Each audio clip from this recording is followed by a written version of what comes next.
Next heading डालो वहां पे moment of inertia. Next heading डालो वहां पे moment of inertia of continuous mass distribution. Moment of inertia of continuous mass distribution. और देखो सबसे पहला जो एग्जांपल ले रहे हैं, यहां पे हम कंसिडर कर रहे हैं एक रॉड। तो यहां पे लिखो एक रॉड है, रॉड का मास m, रॉड की लेंथ कितनी है l। अच्छा, जिस रॉड की हम बात कर रहे हैं, रॉड की यहां पे केवल लेंथ है, बाकी डायमेंशन को हमें क्या करना है, नेग्लेक्ट करना है। अब बताओ, अगर रॉड की केवल हम लेंथ की बात कर रहे हैं तो हमने किसको नेग्लेक्ट किया है, विड्थ को भी नेग्लेक्ट किया है और थिकनेस को भी क्या किया है। बताओ, रॉड की अगर विड्थ और थिकनेस को अगर हम नेग्लेक्ट कर दें तो ये जो रॉड रहेगी बेसिकली एक वायर की तरह बिहेव करेगी, नहीं बिहेव करेगी। तो यहां पे हम जिस रॉड की बात कर रहे हैं उस रॉड के बाकी दोनों डायमेंशन को नेग्लेक्ट करना है, केवल कंसिडर करना है यहां पे किसको, लेंथ को। अच्छा, अब जब इस वायर की बात करेंगे तो बताओ ये जो वायर है, ये वायर ऐसे नंबर ऑफ पार्टिकल से मिलके बने कि नहीं बने। और बताओ यहां पे पार्टिकल के बीच में कोई डिस्टेंस है क्या, नहीं। ये पार्टिकल थ्रू आउट प्रेजेंट है कि नहीं प्रेजेंट है। अब मैंने यहां पे क्या बोला कि ये जो रॉड है, ये रॉड को सबसे पहले इस तरह से नंबर ऑफ एलिमेंट्स में वहां पे क्या कर दो, डिवाइड कर दो। और सबसे पहले यहां पे क्या करो, x डिस्टेंस पे dx थिकनेस का एक एलिमेंट लो। अब बताओ यहां पे अगर x डिस्टेंस पे dx थिकनेस का एक एलिमेंट ले रहे हैं, अच्छा उससे पहले एक चीज और देखो, ये जो भी रॉड है, रॉड का मास m है, रॉड की लेंथ l है, और इस रॉड को हम इस एक्सिस के अबाउट रोटेट कर रहे हैं। तो जो भी रॉड है, रॉड का मोमेंट ऑफ इनर्शिया हमें इस एक्सिस के अबाउट क्या करना है, कैलकुलेट करना है। तो सबसे पहले रॉड को हमने नंबर ऑफ स्मॉल एलिमेंट या पार्टिकल में क्या किया, डिवाइड किया, और यहां पे हम एक स्मॉल पार्टिकल क्या कर रहे हैं, कंसिडर कर रहे हैं। अच्छा बताओ, ये जो हमने स्मॉल पार्टिकल कंसिडर किया है, इसका मास अगर dm है तो बताओ dm मास कैसे मिलेगा वहां पे। तो हमें मालूम है वहां पे कि रॉड का मास अगर m है, रॉड की लेंथ l है, तो m बाय l क्या रिप्रेजेंट कर रहा है, मास पर यूनिट लेंथ। यहां पे लेंथ कितनी है, dx। तो बताओ जो मैंने स्मॉल एलिमेंट कंसिडर किया है उसका मास इतना है कि नहीं है, m by l into dx। और इससे पहले लास्ट क्लास में हम डिस्कस कर चुके थे कि अगर कोई पार्टिकल होगा तो पार्टिकल का मोमेंट ऑफ इनर्शिया mr² होगा कि नहीं होगा। अब यहां पे जो पार्टिकल है, पार्टिकल का मास कितना हो गया, dm। पार्टिकल कितने डिस्टेंस पर रोटेट कर रहा है, x। तो जो मोमेंट ऑफ इनर्शिया आएगा, मोमेंट ऑफ इनर्शिया आएगा वहां पे कितना, dm इंटू x²। अच्छा अब बताओ, ये मोमेंट ऑफ इनर्शिया किसका है, ये मोमेंट ऑफ इनर्शिया तो एक पार्टिकल का है। और इस रॉड में बताओ ऐसे बहुत सारे पार्टिकल्स हैं कि नहीं, और इन सभी पार्टिकल की अगर बात करें तो ये सभी पार्टिकल इस एक्सिस के अबाउट क्या कर रहे हैं, रोटेट कर रहे हैं। तो अगर हमें रॉड का total moment of inertia calculate करना है तो हमें सभी पार्टिकल के मोमेंट ऑफ इनर्शिया को ऐड करना पड़ेगा। और ऐड करने के लिए हम सिंबल किसका यूज करते हैं, इंटीग्रेशन का। अब वैल्यू पुट करो, वहां पे वैल्यू पुट करोगे, बताओ dm का मतलब क्या हो गया, dm का मतलब हो गया m by l x² into dx। अच्छा जब हम ऐड करेंगे तो कहां से हमें ऐड करना है, यहां पे x की वैल्यू 0 है और यहां पे x की वैल्यू कितनी, तो अब क्या बोलोगे, अब तुम बोलोगे 0 से लेके l के बीच में जितने भी पार्टिकल्स हैं सब पार्टिकल के मोमेंट ऑफ इनर्शिया को ऐड कर दो जरा। बताओ ऐड करोगे तो di का integration i, m by l तो कांस्टेंट है, बाहर आ गया। x² का इंटीग्रेशन क्या होगा, x² का इंटीग्रेशन होगा x³ बाय 3, और कहां से कहां इंटीग्रेट करना है, बताओ 0 से l जब करोगे तो रिजल्ट क्या निकल के आएगा, रिजल्ट निकल के आएगा ml² बाय 3। और ये सब स्टैंडर्ड रिजल्ट हैं। तो जो पहला रिजल्ट निकल के आता है वो क्या निकल के आता है कि अगर हमारे पास कोई रॉड है और रॉड अगर अपने एंड के अबाउट रोटेट करेगी तो मोमेंट ऑफ इनर्शिया जो रहेगा उसका फॉर्मूला हम क्या लेके चलेंगे, ml²/3। लिखा इतना? अच्छा, अब इसी केस में देखो जरा, ये तुम्हारी रॉड थी। अब कोई जरूरी कौन है कि रॉड हमेशा एंड के अबाउट रोटेट करे। रॉड तो किसी भी पॉइंट या किसी भी एक्सिस के अबाउट रोटेट कर सकती है। तो बताओ, यहां पे एक रॉड है और ये रॉड का हो गया सेंटर ऑफ मास, और इस रॉड को अब हम रोटेट करा रहे हैं किसके about, about it's centre of मास। इस एक्सिस को हम डिनोट करते हैं आईसीएम से। तो आईसीएम क्या रिप्रेजेंट कर रहा है, आईसीएम रिप्रेजेंट कर रहा है इस रॉड का मोमेंट ऑफ इनर्शिया किसके अबाउट, रॉड का मोमेंट ऑफ इनर्शिया है about an axis which is passing through its centre of मास। लेकिन रॉड पे कैसी है, अबे रॉड पे परपेंडिकुलर है, क्योंकि भाई ऐसा भी तो केस बन सकता है कि नहीं बन सकता है कि ये तुम्हारी रॉड है, ये रॉड का सेंटर ऑफ मास है, और बताओ कोई एक्सिस जो है वो ऐसे भी पास कर सकती है, नहीं पास कर सकती है। इस एक्सिस के अबाउट भी रॉड को हम क्या कर सकते हैं, रोटेट करा सकते हैं। तो अभी हम उस एक्सिस की बात कर रहे हैं जो सेंटर ऑफ मास से तो पास कर रही है, लेकिन रॉड की लेंथ पे कैसी है।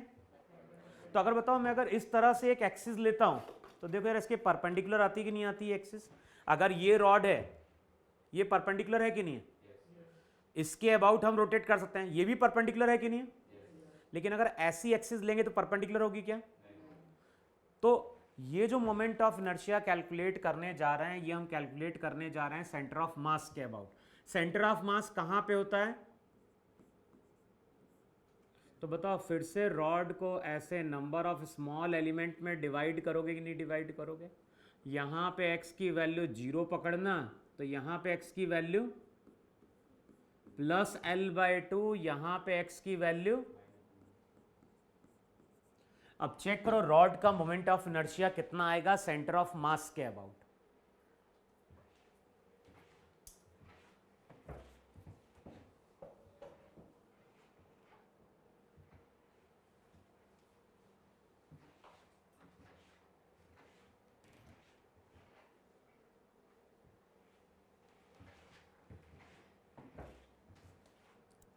बताओ क्या चीज में चेंज आएगा, यहां तक तो इक्वेशन वही रहेगी नहीं रही सेम। तो अब जब इंटीग्रेट करने जाओगे तो वहां पे तुम क्या लिखोगे, वहां पे तुम लिखोगे m/l constant x² into dx। बताओ अब इंटीग्रेशन की लिमिट क्या रखें। एक तो तरीका है -L/2 से लेके +L/2 तक जाओ, या फिर 0 से L/2 तक इंटीग्रेट करो और रिजल्ट को डबल कर दो, कि जैसा मास राइट में है वैसा ही मास तो तुम्हारे ऊपर डिपेंड कर रहा है।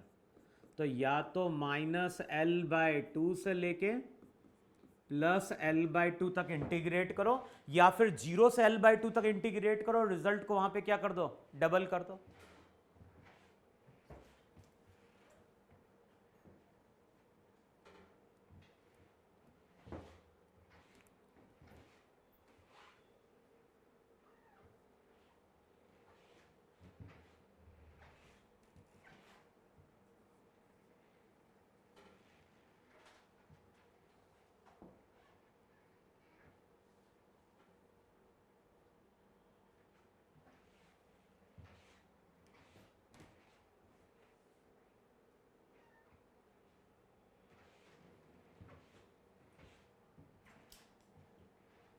लिखा है इतना, कितना आ रहा है, जब यहां पे इंटीग्रेट करोगे तो आईसीएम की वैल्यू कितनी आ गई, ये आ जाएगी वहां पे ml²/12।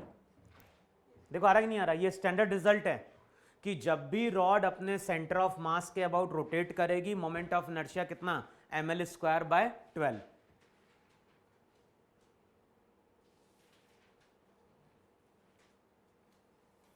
रब करूं मैं, फिर देखो अगले स्टेप में फिर से देखो, ये जो रॉड है, रॉड का मास हमने कितना लिया था, रॉड का मास m था, रॉड की लेंथ कितनी थी, l थी। अब बताओ किसी रॉड को हम इस तरह से भी रोटेट कर सकते हैं, नहीं रोटेट कर सकते? जो भी रॉड है, रॉड को यहां पे हम y एक्सिस के अबाउट इस तरह से वहां पे क्या कर रहे हैं, रोटेट करा रहे हैं। बताओ जब इस तरह से रोटेट कराओगे तो ज्योमेट्री किसकी बनेगी, कोन की। तो अब बताना है कि यहां पे इस एक्सिस के अबाउट अगर रोटेशन होता है तो मोमेंट ऑफ इनर्शिया कितना।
अब बताओ जब कैलकुलेट करने जाओगे तो सबसे पहले रॉड को इस तरह से नंबर ऑफ एलिमेंट्स में डिवाइड करोगे या नहीं डिवाइड करोगे। फिर उसके बाद क्या करोगे, यहां पे अगर x डिस्टेंस पे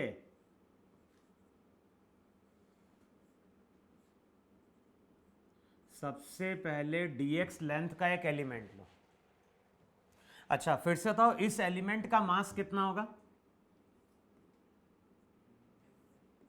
अगर हम इस एलिमेंट की बात कर रहे हैं तो इस एलिमेंट का मास m/l इंटू डी एक्स होगा कि नहीं होगा। अब बताओ इसको अगर हमने एलिमेंट या पार्टिकल माना है तो बताओ ये पार्टिकल इस एक्सिस से r डिस्टेंस पर रोटेट करेगा नहीं रोटेट करेगा। तो अगर हम एक पार्टिकल की बात कर रहे हैं तो उसका मोमेंट ऑफ इनर्शिया कितना होगा, उसका मोमेंट ऑफ इनर्शिया हो जाएगा dm इंटू आर स्क्वायर। अच्छा अब r को रिलेट कर दो x से तो रिलेशन बनेगा sine theta equals to r upon x। तो r की वैल्यू वहां पे x साइन थीटा होगी कि नहीं होगी वहां पे। अब r अगर x साइन थीटा के बराबर है तो जो मोमेंट ऑफ इनर्शिया होगा वो क्या होगा, dm की वैल्यू पुट करो तो dm हो गया m/l। r की वैल्यू पुट करोगे तो x square sine square theta into वहां पे क्या आ गया dx। अब ध्यान है ये तो एक पार्टिकल का मोमेंट ऑफ इनर्शिया है, टोटल के लिए इसको हम क्या करेंगे, इंटीग्रेट करेंगे। अब बताओ टोटल के लिए जब इसको इंटीग्रेट करोगे तो m/l, बताओ m/l साइन स्क्वायर थीटा, ये सब चीजें कांस्टेंट है कि नहीं है। केवल क्या चीज वेरिएबल है, x, और x को कहां से कहां वेरी कराना है, 0 से लेके l तक। अब 0 से लेके l तक जाओ और चेक करो मोमेंट ऑफ इनर्शिया कितना। तो x स्क्वायर का इंटीग्रेशन क्या हो गया, x³/3 पुट करोगे तो रिजल्ट आ जाएगा ml square by 3 sine square theta. Check करो यही मोमेंट ऑफ इनर्शिया आ रहा है कि नहीं है, अगर रॉड को हम इस तरह से रोटेट करा रहे हैं तो। किया,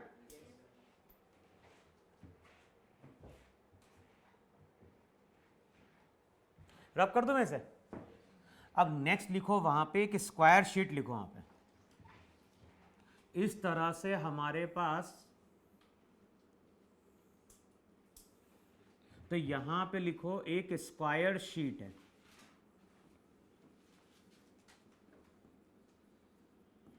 तो यहां पे हम बात कर रहे हैं किसकी, एक स्क्वायर शीट की, और जो भी स्क्वायर शीट है उसकी साइड की लेंथ यहां पे l है, इसका मास m है। तो जो भी स्क्वायर शीट है इसका मास m है, साइड की लेंथ कितनी है, l है। यहां पे अब क्या शो करो, यहां पे शो करो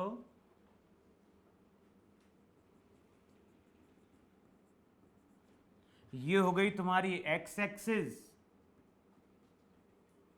ये हो गई तुम्हारी यहां पे वाई एक्सिस। अब मैं अगर बोल रहा हूं कि ये तुम्हारी यहां पे स्क्वायर शीट है जिसका मास m है, लेंथ कितनी है, l है, तो ये एक्स एक्सिस, ये वाई एक्सिस, ये तुम्हारी क्या हो गई, z एक्सिस।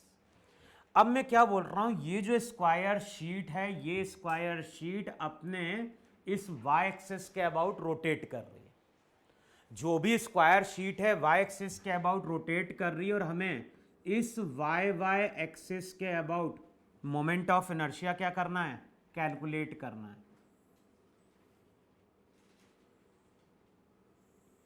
तो अब देखो, मोमेंट ऑफ इनर्शिया में किसके अबाउट कैलकुलेट करना है, मोमेंट ऑफ इनर्शिया हमें कैलकुलेट करना है इस y एक्सिस के अबाउट। अच्छा, अब ये बताओ मुझे, जो भी रॉड अभी हमने डिस्कस करी थी जिसका मोमेंट ऑफ इनर्शिया ml²/12 था, उसको हमने किसकी तरह ट्रीट किया था, एक वायर की तरह। अब इस रॉड के बाकी दोनों डायमेंशन क्या थे, नेग्लिजिबल थे। तो अगर हम स्क्वायर प्लेट की बात करें तो स्क्वायर प्लेट को हम फॉर्म कर सकते हैं अगर इस तरह से नंबर ऑफ रॉड या नंबर ऑफ वायर को हम साइड बाय साइड क्या करते जाएं, प्लेस करते जाएं। बताओ ऐसा होगा कि नहीं होगा? अगर हम नंबर ऑफ वायर्स को साइड बाय साइड प्लेस करते जाएंगे तो एक स्क्वायर शीट बनेगी, नहीं बनेगी? अब यहां पे एक वायर कंसीडर कर लो। बताओ, ये जो तुमने वायर कंसीडर किया, इसका मास कुछ dm होगा कि नहीं होगा? ये वायर किसकी तरह बिहेव कर रहा है? ये वायर एक रॉड की तरह बिहेव कर रहा है, तो उसका मोमेंट ऑफ इनर्शिया अभी हमने निकाला, क्या था, ml²/12। ये था ही नहीं था? अब ध्यान है, ये मोमेंट ऑफ इनर्शिया तो एक वायर का है। अब बताओ, ऐसे नंबर ऑफ वायर्स हैं कि नहीं है? टोटल के लिए हम क्या कर दें? अब बताओ, जब इंटीग्रेट करने जाओगे तो l²/12 कांस्टेंट है, बचेगा केवल इंटीग्रेशन ऑफ dm। dm वहां पे क्या रिप्रेजेंट कर रहा है, dm रिप्रेजेंट कर रहा है एक वायर का मास। अब इंटीग्रेशन ऑफ dm का मतलब क्या हो गया, सभी वायर का मास हो गया कि नहीं हो गया? और सभी वायर का मास क्या दे देगा, m। तो ये ध्यान रखना है कि ये जो स्क्वायर प्लेट है, इसका y एक्सिस के अबाउट मोमेंट ऑफ इनर्शिया कितना निकल के आता है, ml²/12। अच्छा, इसी स्क्वायर शीट को अगर हम रोटेट करा दें किसके अबाउट, ये स्क्वायर शीट है, और अब मैं क्या बोल रहा हूं, ये स्क्वायर शीट को रोटेट करा दो किसके अबाउट, x के अबाउट। तो अब क्या करोगे, अगर x के अबाउट रोटेट कराना है तो बताओ, फिर से इस तरह से नंबर ऑफ रॉड का कॉम्बिनेशन मानोगे नहीं मानोगे, जिसको हमने साइड बाय साइड लाके क्या कर दिया है, प्लेस कर दिया। फिर से इसका मास अगर क्या हो गया, dm, तो di की वैल्यू फिर से क्या हो जाएगी, फिर इंटीग्रेट करोगे तो मोमेंट ऑफ इनर्शिया x के अबाउट कितना। तो जो भी स्क्वायर प्लेट है, इसका x के अबाउट देखोगे या y के अबाउट देखोगे, मोमेंट ऑफ इनर्शिया कितना निकल के आ रहा होगा, ml²/12।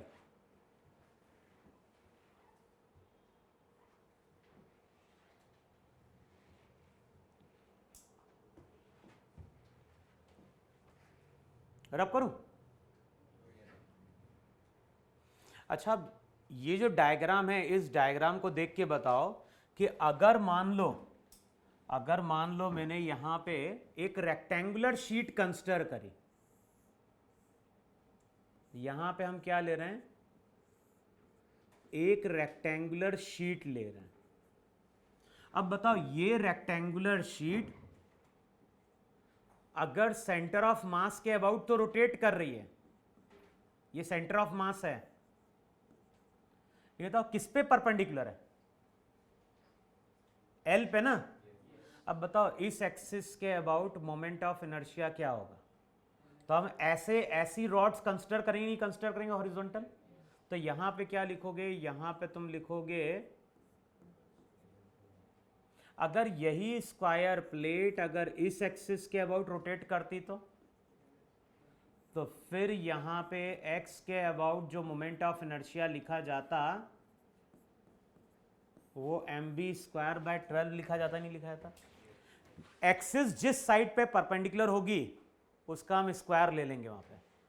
तो एक के अबाउट होगा ml²/12, दूसरे के अबाउट देखोगे तो वो जाएगा mv²/12।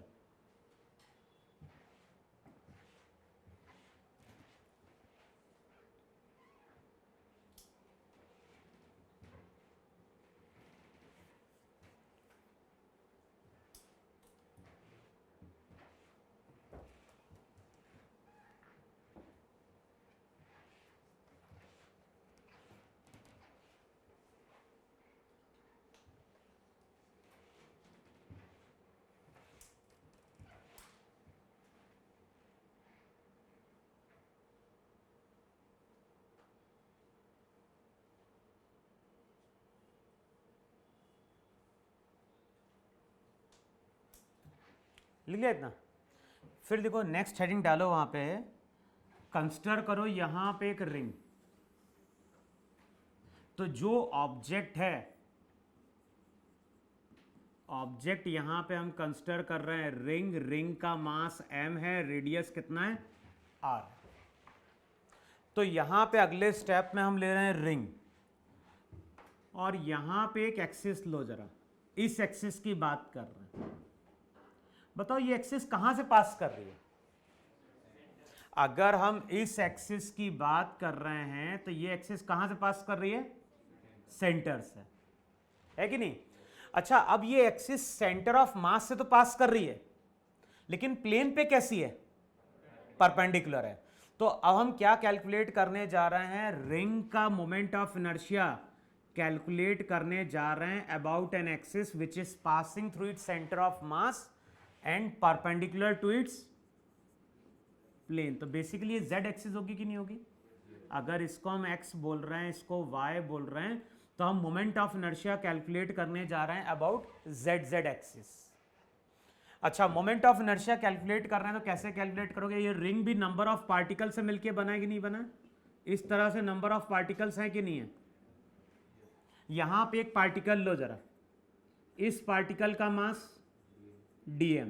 अब बताओ ये पार्टिकल एक्सिस से कितने डिस्टेंस पे रोटेट कर रहा है? r। यहां पे एक और पार्टिकल लिया, इसका मास dm। बताओ ये एक्सिस से कितने डिस्टेंस पे रोटेट कर रहा है? तो सबसे पहले तो हमने एक एलिमेंट का मोमेंट ऑफ इनर्शिया लिखा, और वो लिखा dm इंटू r स्क्वायर। तो जब हम लिखेंगे integration of dm into R square, तो बताओ ये एक एलिमेंट का मोमेंट ऑफ इनर्शिया होगा कि नहीं होगा? अब ऐसे तो यहां पे नंबर ऑफ एलिमेंट्स हैं, तो टोटल के लिए इसको हम क्या कर दें? इंटीग्रेट कर दें। अब इंटीग्रेट करोगे तो di का i r स्क्वायर कांस्टेंट बचेगा, केवल क्या? Integration of dm। अब रिजल्ट यहां पे क्या हो जाएगा? रिजल्ट हो जाएगा i इक्वल्स टू, इसको ICM लिख देना, और ये रिजल्ट याद रखना है कि कभी भी कोई रिंग अगर रोटेट कर रही है सेंटर ऑफ मास के अबाउट, और एक्सिस रिंग के प्लेन पे क्या है? परपेंडिकुलर, तो हमें डायरेक्ट वहां पे फॉर्मूला यूज करना है mr स्क्वायर।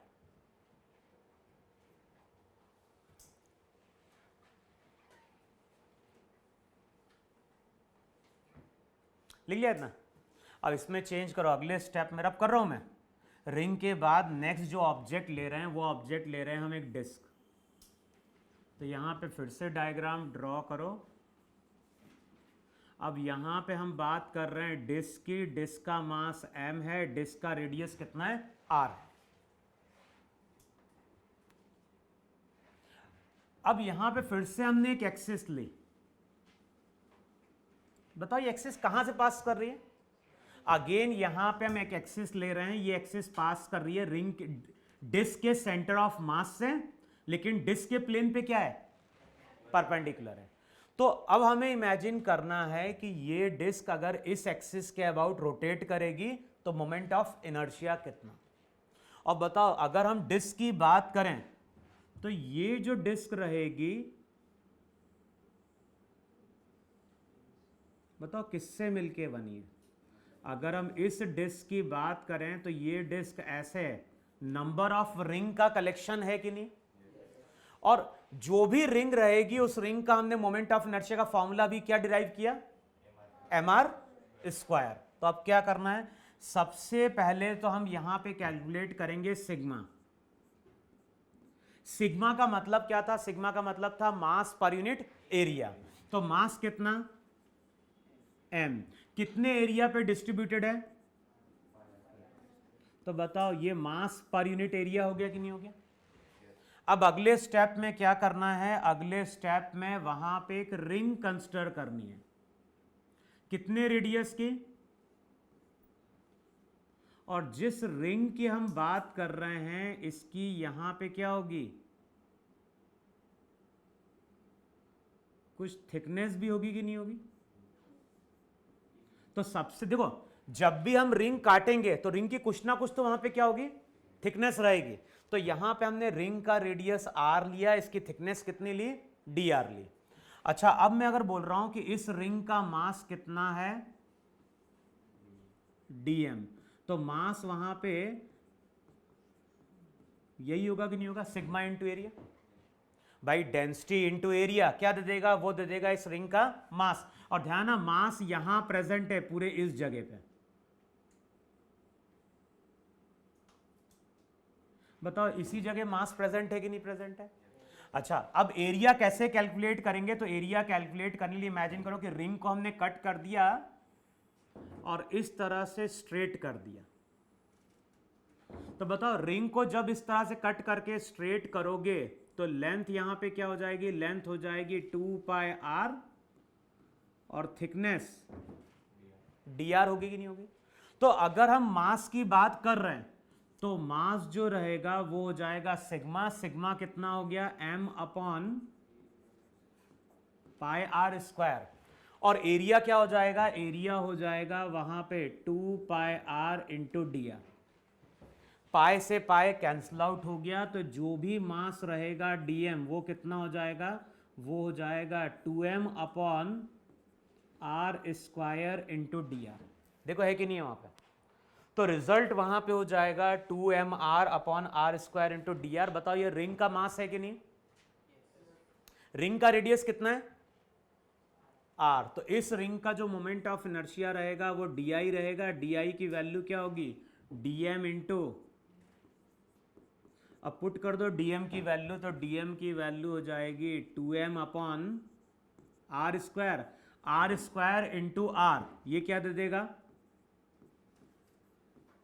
और ये मोमेंट ऑफ इनर्शिया तो एक रिंग का है, ऐसी यहां पे नंबर ऑफ रिंग्स हैं, तो टोटल के लिए इसको क्या करोगे, अब इंटीग्रेट करोगे तो 2m आर स्क्वायर कॉन्स्टेंट बाहर है, स्मॉल r वेरी कर रहा है, और स्मॉल r की वैल्यू को वेरी कराना है 0 से लेके, अब बताओ रिजल्ट क्या हो गया, 2m are square, are cube का क्या होगा, आर क्यूब का इंटीग्रेशन हो जाएगा r टू दी पावर 4/4, कहां से कहां तक, और ये सब स्टैंडर्ड रिजल्ट हैं।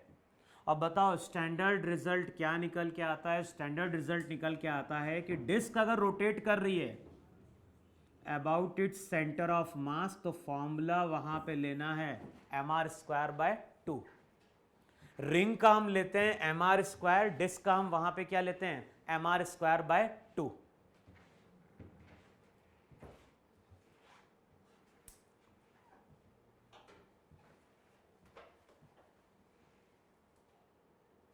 लिखा इतना,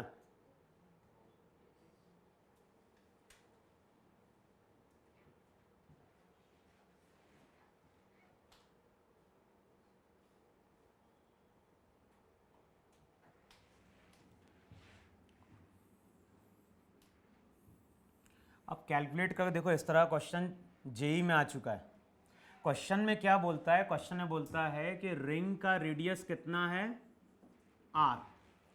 अभी तक जो भी हमने नहीं सॉरी डिस्क की बात कर रहा है, डिस्क का रेडियस r है, और अभी तक हम ये मान के चल रहे थे कि मास का डिस्ट्रीब्यूशन कैसा है, यूनिफॉर्म है। जो क्वेश्चन था, क्वेश्चन में बोला गया था कि इसकी डेंसिटी वेरी कर रही है, और फॉर्मूला दिया है वहां पे AR प्लस BR²। तो मास इसका कांस्टेंट नहीं है, मास किसके साथ वेरी कर रहा है, A और B तो कांस्टेंट है, ए और बी कांस्टेंट हैं, तो जो भी डेंसिटी है, डेंसिटी किसके साथ वेरी कर रही है? डेंसिटी वेरी कर रही है आर के साथ। इसका मतलब है कि एक्सिस से हम जितना दूर जाएंगे मास पर यूनिट एरिया क्या होगा? बढ़ते जाएगा। क्वेश्चन में यही कैलकुलेट करना है कि इस एक्सिस के अबाउट इस डिस्क का मोमेंट ऑफ इनर्शिया कितना। इन्हें डाटा ऐसा नहीं, लेकिन डाटा कुछ इसी फॉर्म में था, सिग्मा वेरी कर रहा था और क्वेश्चन में पूछा गया था कि मोमेंट ऑफ इनर्शिया कितना।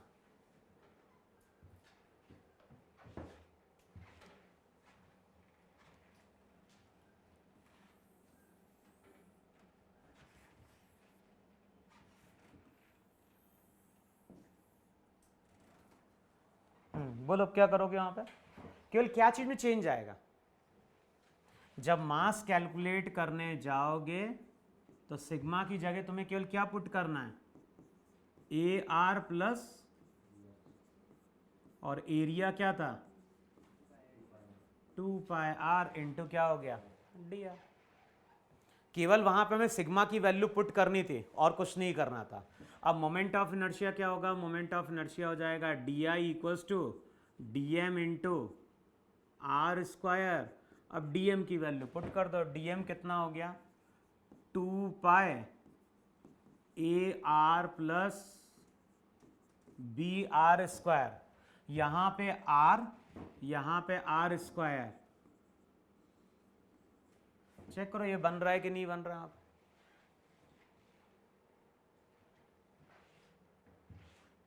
हमने केवल क्या किया? सिग्मा की वैल्यू पुट कर दी और कुछ नहीं किया वहां पे।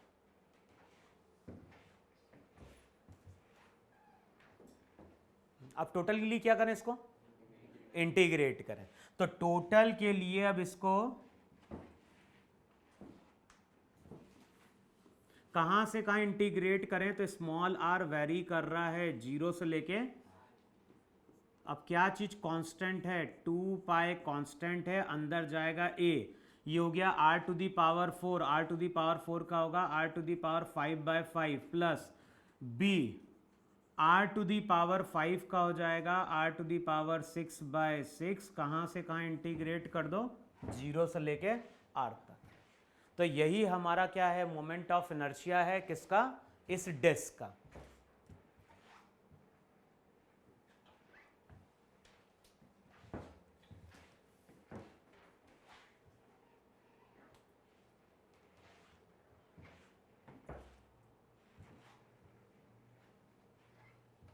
हो गया इतना? अब जो नेक्स्ट केस आता है वो लिखो वहां पे हॉलो सिलेंडर। तो यहां पे इस तरह से तो यहां पे हम किसकी बात करने जा रहे हैं? यहां पे हम बात करने जा रहे हैं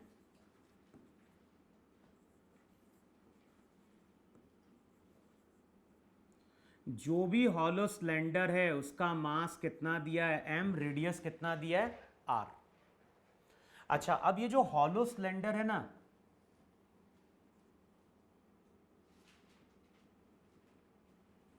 बताओ इस तरह से अगर मैं एक एक्सिस कंसीडर कर रहा हूं तो ये एक्सिस कहां से पास कर रही है?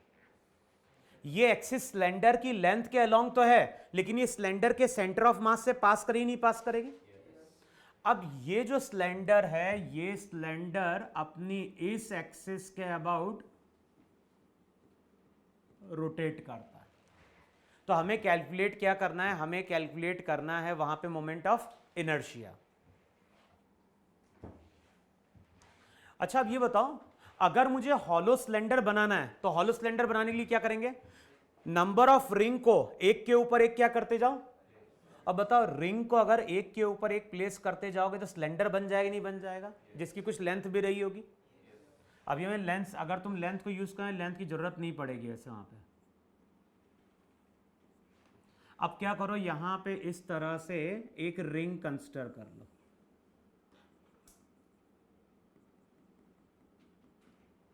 इस रिंग का मास बताओ, ये रिंग अपने सेंटर ऑफ मास के अबाउट रोटेट कर रही नहीं रोटेट कर रही? तो मोमेंट ऑफ इनर्शिया क्या लिखा जाएगा? मोमेंट ऑफ इनर्शिया लिखा जाएगा dm इंटू आर स्क्वायर।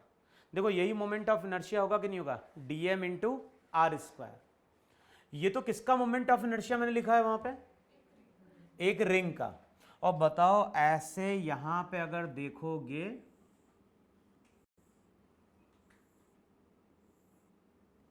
तो नंबर ऑफ रिंग मिलेंगे कि नहीं मिलेंगे? तो ऐसे यहां पे होंगे नंबर ऑफ रिंग।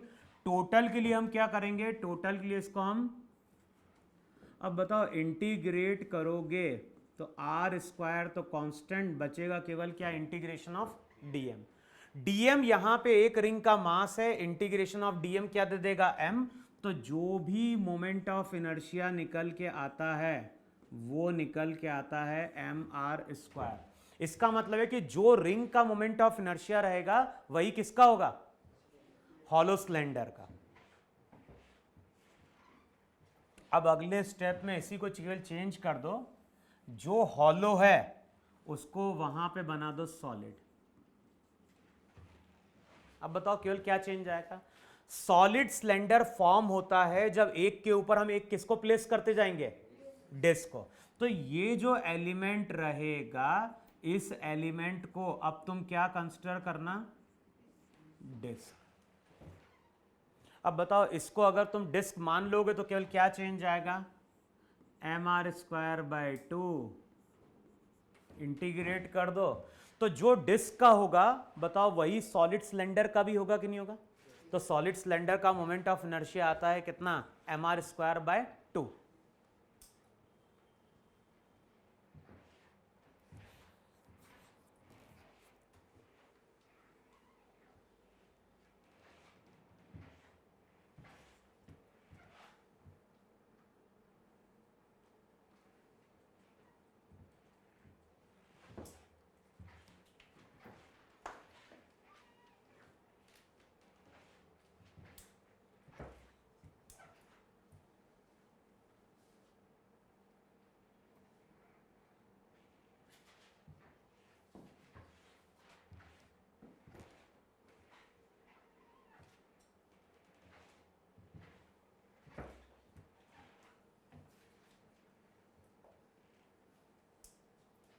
लिख लिया इतना?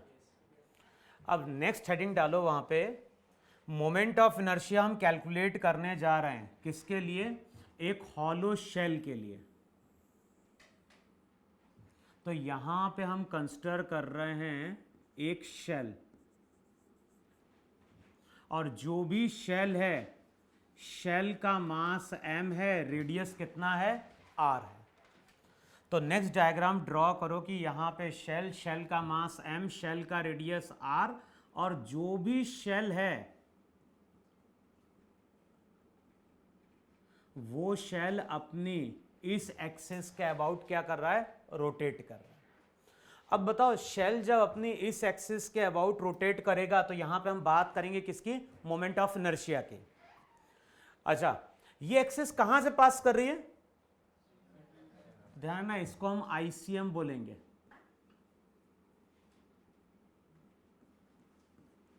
अच्छा, ये एक्सिस डायमीटर भी है कि नहीं है? तो क्वेश्चन में अगर कहीं बोलता है कि शेल का मोमेंट ऑफ इनर्शिया कैलकुलेट करना है किसके अबाउट? डायमीटर के अबाउट, तो अब इस रिजल्ट को हम यूज करेंगे। अब देखो, अगर हम शेल को फॉर्म करने की कोशिश करें तो बताओ शेल भी किसका कलेक्शन है? शेल की अगर बात करें, शेल खोखला होता ही नहीं होता है, तो अगर हम शेल की बात कर रहे हैं तो शेल नंबर ऑफ रिंग से मिलकर बना है। लेकिन कंडीशन क्या है? यहां पे जब हम रिंग को एक के ऊपर एक प्लेस कर रहे हैं तो रेडियस कंटिन्यूअसली क्या करते जा रहे हैं? डिक्रीज कराते जा रहे हैं। तो सबसे पहले यहां पे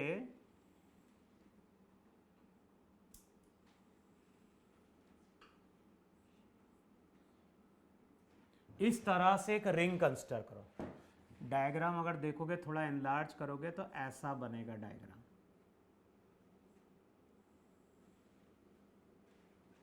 तो इस तरह से यहां पे हमारा क्या है? एक शेल है। जो भी मास रहेगा, मास यहां पे रहेगा कि नहीं रहेगा? अच्छा, अब हम यहां पे क्या कर रहे हैं, ये सेंटर है कि नहीं है, तो यहां पे ये सेंटर है, ये एक्सिस मान ली x,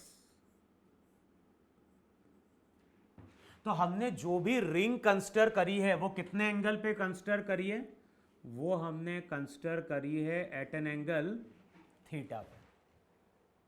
अच्छा, सेंटर ऑफ मास इससे पहले हमने कैलकुलेट किया था कि नहीं कैलकुलेट किया था, हॉलो और सॉलिड का क्या बताया था वहां पे, कि जब हम हॉलो रहता है और सॉलिड रहता है तो एलिमेंट किस तरह से कंसिडर करते थे।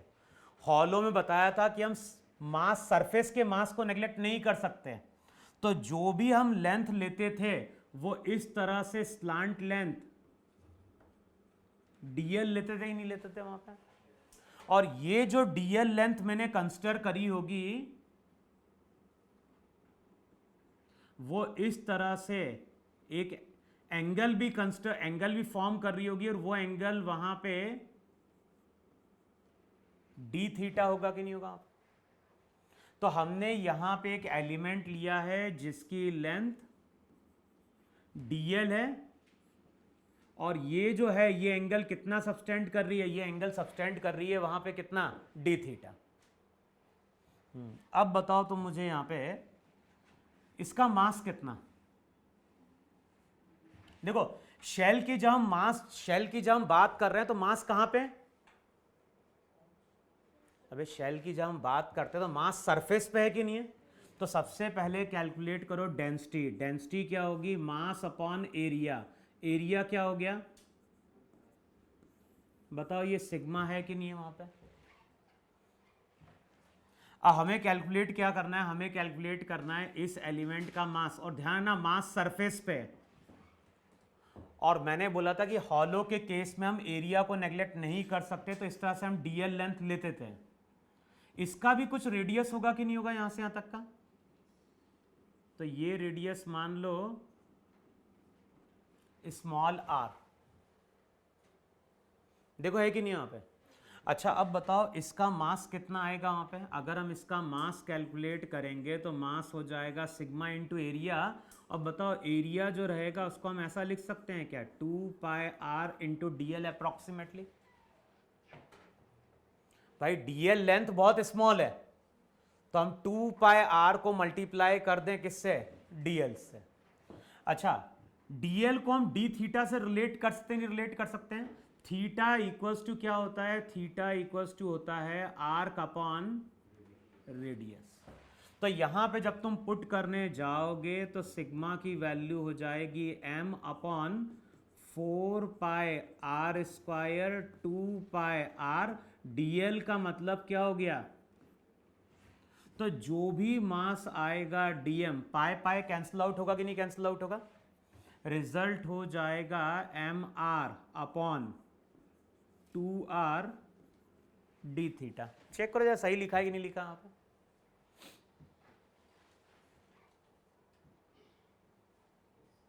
है ना इतना।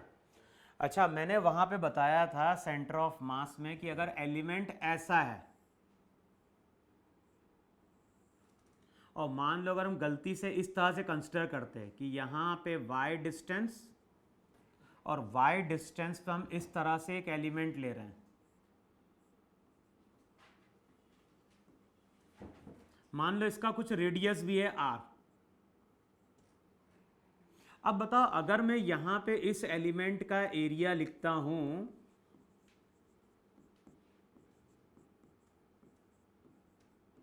तो बताओ ये सही होगा क्या, 2πr इंटू डी वाई। अगर मैं 2πr इंटू डी वाई से मल्टीप्लाई कर रहा हूं तो इतना एरिया आएगा, और ये एरिया वहां पे नेग्लेक्ट होगा कि नहीं नेग्लेक्ट होगा। और जब मास का डिस्ट्रीब्यूशन कहां पे होता है, जब मास का डिस्ट्रीब्यूशन सरफेस पे होता है तो इस एरिया को हम नेग्लेक्ट नहीं करते हैं। तो हॉलो में अगर इस तरह का तुम एलिमेंट लोगे तो कैलकुलेशन हमेशा क्या होगा, रॉन्ग रहेगा। जब भी हॉलो रहेगा तो हम स्लांट लेंथ का क्या करेंगे, स्लांट लेंथ का वहां पे एलिमेंट लेंगे। याद है कि नहीं याद है चीज। अब क्या करोगे वहां पे, बताओ मुझे, डीएम मालूम है। अब dm मालूम है, ये जो रिंग है ये रिंग अपने सेंटर ऑफ मास के अबाउट क्या कर रही है, रोटेट कर रही है। तो मोमेंट ऑफ इनर्शिया क्या हो गया, डी आई इक्वल्स टू हो जाएगा dm into R square. dm की वैल्यू पुट कर दो, तो dm की वैल्यू पुट करोगे तो m बाय 2r, चेक करो ये बन रहा है कि नहीं बन रहा है, m by 2r R cube into D theta.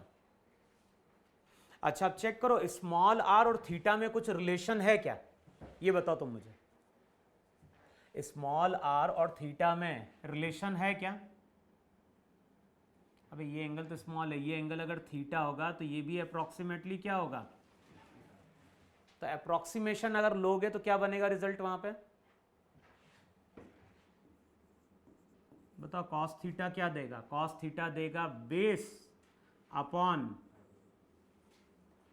तो चेक करो कॉस थीटा वहां पे small r by capital R देगा कि नहीं देगा। तो यहां पे जब रिजल्ट जाओगे पुट करना तो D I equals to M upon 2r, बताओ आर क्यूब की जगह क्या पुट कर देंगे, R cube into cos cube theta into D theta.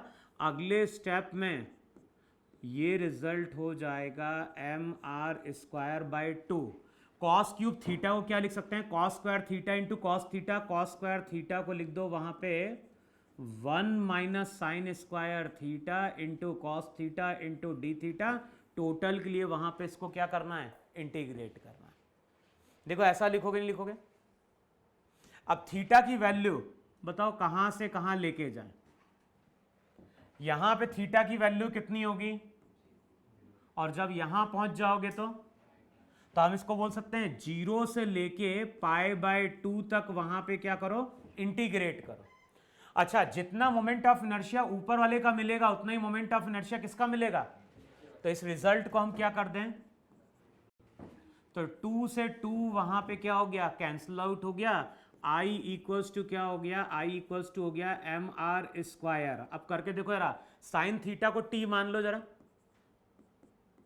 Sine theta को अगर टी मानोगे तो D T by D theta वहां पे क्या हो जाएगा, तो यहां पे रिजल्ट याद होगा cos theta into D theta किसके बराबर, तो यहां पे हो जाएगा 1 minus T square cos theta into D theta.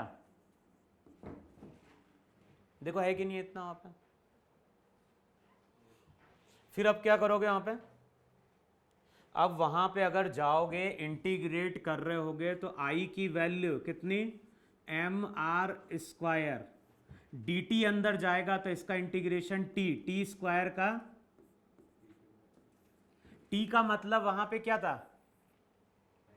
तो रिजल्ट हो जाएगा I equals to M R square, T की वैल्यू पुट कर दो sine theta minus sine cube theta by 3, और कहाँ से कहाँ इंटीग्रेट करना है, इसको इंटीग्रेट करना है 0 से लेके पाई बाय 2 तक। अब चेक करो ये सब स्टैंडर्ड रिजल्ट है वहां पे।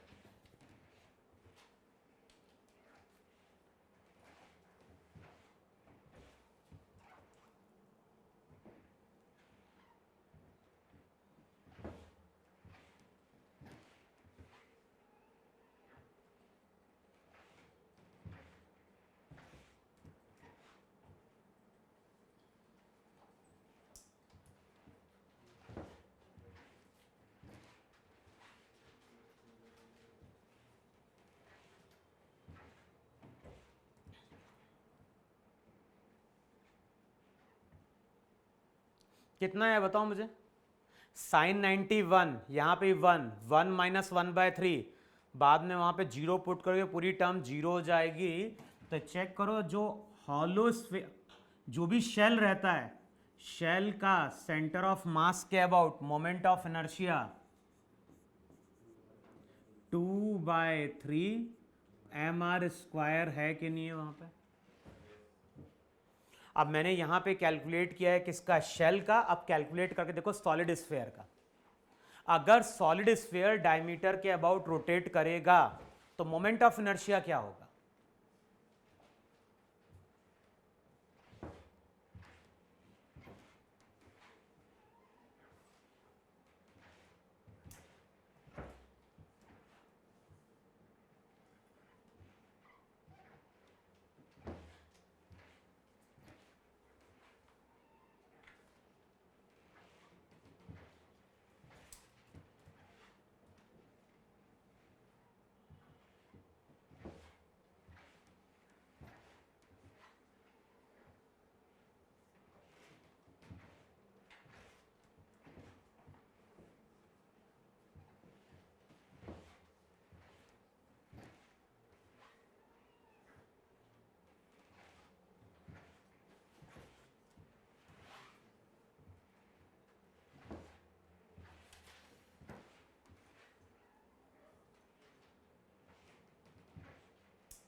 अब देखो सॉलिड स्फीयर कैसे बनेगा, दो तरीके सॉलिड स्फीयर बनाने के। नंबर ऑफ शेल को एक के ऊपर एक रखते जाओ और रेडियस बढ़ाते जाओ तो क्या बन गया, सॉलिड स्फीयर। दूसरा क्या लो, डिस्क को एक के ऊपर एक रखते जाओ, रेडियस कम करते जाओ, तब भी क्या बन गया। तब तुम्हारे ऊपर डिपेंड कर रहा है कैसे करना है। तो इजी हमारे लिए क्या है, इजी हमारे लिए है वहां पे शेल कंसिडर करना। जैसे ये तो हो गया सॉलिड स्फीयर, इसका मास कितना है, रेडियस आर, और ये सॉलिड स्फीयर अपने डायमीटर के अबाउट रोटेट कर रहा है। पहले डेंसिटी कैलकुलेट कर लो, डेंसिटी हो जाएगी मास अपॉन वॉल्यूम, वॉल्यूम कितना हो गया 4/3। बताओ ये सॉलिड स्फीयर की डेंसिटी है कि नहीं। अब मैंने क्या बोला है, मैंने बोला है कि ये जो सॉलिड स्फीयर है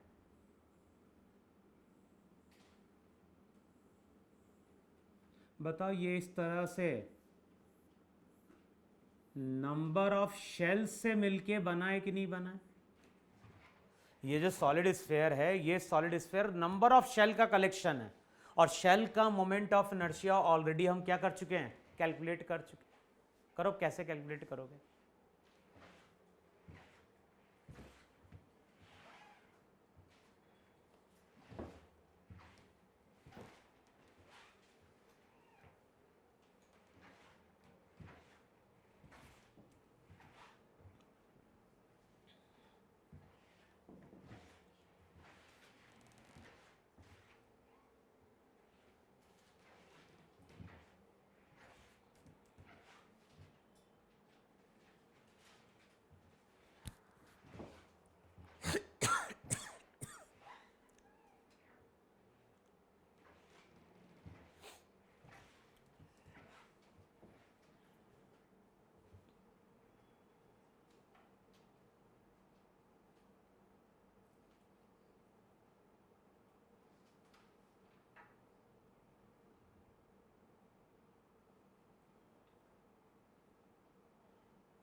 सबसे पहले यहां पे एक शेल लिया कि नहीं लिया, और जो भी शेल लिया होगा, शेल का रेडियस लिया होगा वहां पे आर,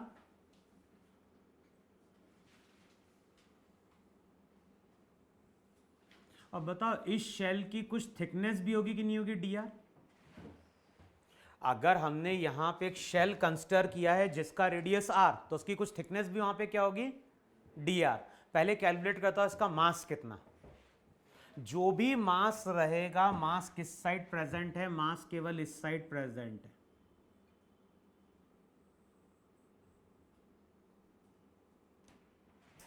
कितना होगा मास यहां पे,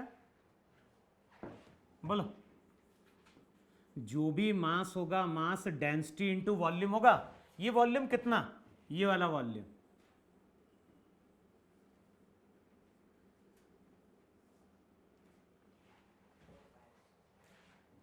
हाँ 4πr² इंटू डी आर। देखो ऐसा कर सकते हैं, 4πr² एरिया है सरफेस का, और उसको मल्टीप्लाई कर दें किससे, उसकी थिकनेस से। तो 4πr² इंटू डी आर, ये वॉल्यूम होगा कि नहीं होगा इसका। अब वैल्यू पुट कर दो वहां पे किसकी, डेंसिटी की। बताओ डेंसिटी की वैल्यू पुट करोगे तो क्या होगा, 4π कैंसिल आउट होगा कि नहीं होगा, और रिजल्ट क्या आना चाहिए, 3mr² upon r³ into D R. Check करो ये बन रहा है क्या, 4π कैंसिल आउट होगा, 3 ऊपर जा रहा होगा वहां पे। अब बताओ ये तो एक शेल है कि नहीं है, और ये शेल अगर अपनी एक्सिस डायमीटर के अबाउट रोटेट कर रहा है तो मोमेंट ऑफ इनर्शिया का फॉर्मूला क्या था, 2/3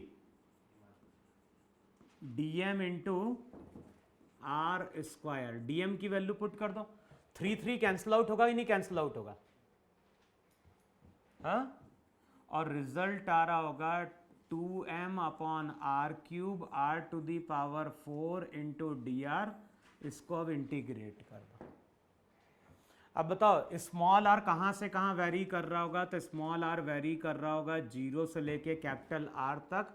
इंटीग्रेट करोगे r टू दी पावर 4 का r to the power 5/5, r cube cancel out होगा, और चेक करो कितना आ रहा है 2/5। तो ये सब रिजल्ट याद रखना है, हॉलो का 2/3 mr स्क्वायर और सॉलिड का कितना हो गया 2/5 mr स्क्वायर।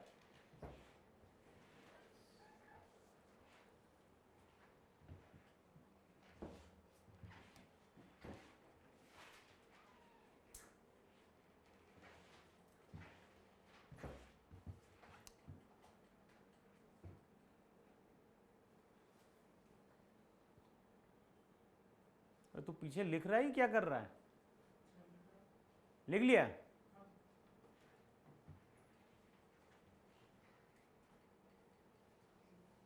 हो गया इतना सबसे। अब देखो ये जितने भी केस में हमने मोमेंट ऑफ इनर्शिया कैलकुलेट किया, बताओ सभी केस में हमें किसकी जरूरत पड़ रही थी, सभी केस में हम लोग क्या कर रहे थे, इंटीग्रेट कर रहे थे, है ना। कुछ रिजल्ट्स और हैं जो तुम लोगों को करके देखने हैं। किसका रिजल्ट देखना है तुम लोगों को करके, कभी कभी मिल जाता है क्वेश्चन में जिसको हमें यूज करना पड़ता है। यहां पे लो एक कोन, और करके देखना कि ये कोन अगर अपनी इस एक्सिस के अबाउट रोटेट करता है तो मोमेंट ऑफ इनर्शिया कितना, ये तुम लोगों को करके देखना है। आर वहां पे मान लेना उसका रेडियस, एच मान लेना उसकी हाइट, और अगर स्लांट हाइट की जरूरत पड़ेगी तो एल मान लेना उसकी। लेकिन यहां पे दो केस बनेंगे, दोनों केस करके देखना है। एक तो कंसिडर करना है जब कोन हमारा कैसा है, सॉलिड, और दूसरा केस कंसिडर क्या करना है, जो कोन है, कोन हमारा कैसा है, हॉलो। तो इन दोनों केस में हमें मोमेंट ऑफ इनर्शिया क्या करना है, कैलकुलेट करना है। अच्छा, अब हॉलो कैसे बनेगा और सॉलिड कैसे बनेगा। हॉलो को अगर बनाना है तो एक रिंग के ऊपर एक रिंग प्लेस करते जाओ, रेडियस कम करते जाओ, और सॉलिड कोन बनाना होगा तो एक डिस्क के ऊपर दूसरी डिस्क प्लेस करते जाओ और रेडियस कंटिन्यूअसली डिक्रीज कर दो। तो कैलकुलेट करना और चेक करना कितना आता है वहां पे। हाँ, करके देख लो। अच्छा अब देखो, मान लो अभी यहां पे जैसे हमने कंसिडर किया था अभी डिस्क,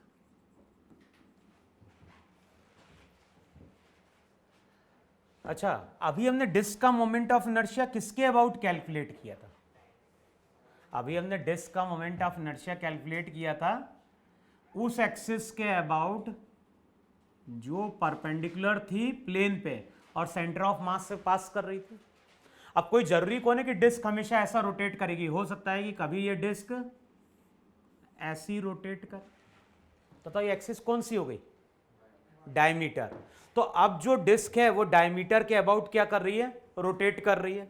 अब ऐसा भी केस कभी बन सकता है कि हमारे पास एक सॉलिड स्फीयर है और यहां पे हमने एक रॉड को लाके क्या कर दिया, वेल्ड कर दिया। सॉलिड स्फीयर है, सॉलिड स्फीयर से यहां पे हमने क्या किया, एक रॉड को लाके वेल्ड कर दिया, और अब इस रॉड को हमने रोटेट करना स्टार्ट कर दिया, तो क्या होगा, तो ये जो सॉलिड स्फीयर रहेगा बताओ वो इस एक्सिस के अबाउट रोटेट करे नहीं रोटेट करेगा। तो इस केस में भी क्वेश्चन में कई बार पूछता है मोमेंट ऑफ इनर्शिया कितना। अब मैंने क्या बोला है कि जब भी हम मोमेंट ऑफ इनर्शिया कैलकुलेट करने की कोशिश करते हैं, मोस्ट ऑफ द केस में हमें क्या करना पड़ता है, इंटीग्रेट करना पड़ता है। अब कुछ इंटीग्रेशन तो सिंपल है, लेकिन यहां पे इंटीग्रेशन सिंपल हो पाएगा क्या, यहां पे या फिर यहां पे इंटीग्रेशन सिंपल हो पाएगा क्या, नहीं। तो कैलकुलेशन को इजी करने के लिए वहां पे कुछ थ्योरम दी जाती है। तो नेक्स्ट हेडिंग डालो, वहां पे दो थ्योरम है। एक को हम बोलते हैं पैरेलल एक्सिस थ्योरम, एक को हम बोलते हैं पैरेलल एक्सिस थ्योरम। क्या लिखा तूने, एक्सिस नहीं बोला, एक्सेस बोला है। पैरेलल एक्सिस थ्योरम, और दूसरी हमने बोली है परपेंडिकुलर एक्सिस थ्योरम। और दोनों का ही पर्पस क्या है कि मोमेंट ऑफ इनर्शिया का कैलकुलेशन क्या कर दें, इजी कर दें। तो हम लोग यहां पे बात कर रहे हैं किसकी, पैरेलल एक्सिस थ्योरम की।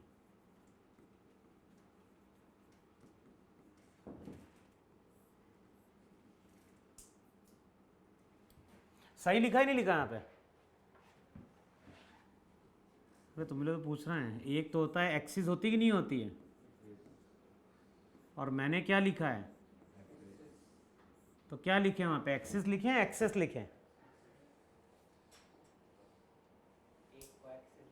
एक को एक्सिस बोलते हैं और दो को, हाँ। तो यहां पे अब क्या बोलोगे, यहां पे दो, तो देखो यहां पे हम बात कर रहे हैं पैरेलल एक्सिस थ्योरम की। तो सबसे पहला पॉइंट लिखो यहां पे, ये थ्योरम कब अप्लाई करेंगे। ये थ्योरम अप्लाई करना है जब हमारे पास कितनी एक्सिस होंगी, 2 एक्सिस होंगी। ये थ्योरम कब एप्लीकेबल है, थ्योरम एप्लीकेबल है जब हमारे पास क्या है, 2 एक्सिस है। लेकिन जिन 2 एक्सिस की हम बात कर रहे हैं वो दोनों एक्सिस मेरी पैरेलल होनी चाहिए। जैसे मैं अगर बोल दूं कि एक एक्सिस मेरी ऐसी है और एक एक्सिस ऐसी है, बताओ ये पैरेलल हुई क्या, नहीं। तो जिन 2 एक्सिस की हम बात कर रहे हैं वो एक्सिस हमारी क्या होनी चाहिए, पैरेलल होनी चाहिए। साथ में नेक्स्ट पॉइंट लिखो वहां पे, जिन 2 एक्सिस की बात कर रहे हैं दोनों एक्सिस पैरेलल होनी चाहिए, और उनमें से एक एक्सिस एटलीस्ट सेंटर ऑफ मास से पास करनी चाहिए। तो वहां पे लिखो one of them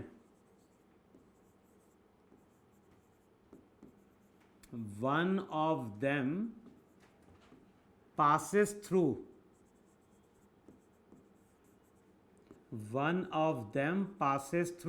center of mass। उनमें से एक एक्सिस कहां से पास करनी चाहिए, उनमें से एक एक्सिस पास करनी चाहिए सेंटर ऑफ मास से। अब जैसे देखो, मान लो यहां पे एक हमारे पास रिजिड बॉडी है, यहां पे हमारे पास एक रिजिड बॉडी है, और ये रिजिड बॉडी का सेंटर ऑफ मास है। अच्छा, अब सेंटर ऑफ मास से कितनी एक्सिस पास कर सकती हैं, इनफाइनाइट। भाई एक्सिस ऐसे भी जा सकती है, एक्सिस ऐसे भी जा सकती है, एक्सिस ऐसे भी जा सकती है। तो यहां पे मैंने एक एक्सिस शो करी। अब ये एक्सिस कहां से पास कर रही है, इस एक्सिस के अबाउट मान लो मोमेंट ऑफ इनर्शिया ICM है। तो हमारे पास एक रिजिड बॉडी है और इस रिजिड बॉडी का इस एक्सिस के about moment of inertia ICM है।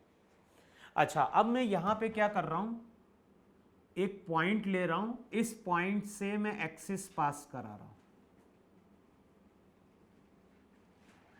ये जो एक्सिस है, बताओ ये एक्सिस और ये एक्सिस कैसी है, पैरेलल है।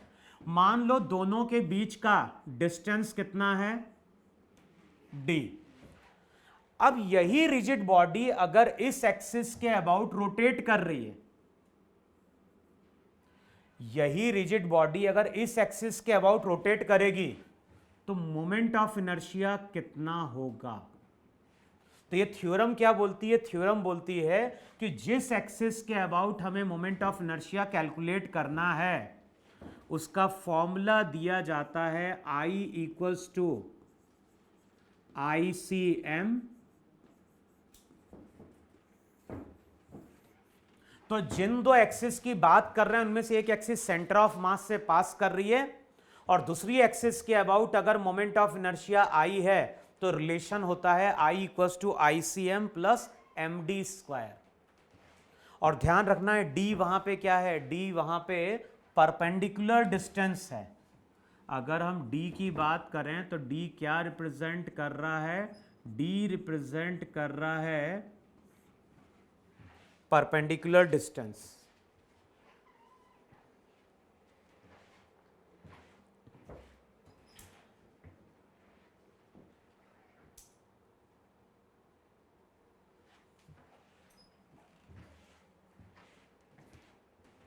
लिखा है इतना।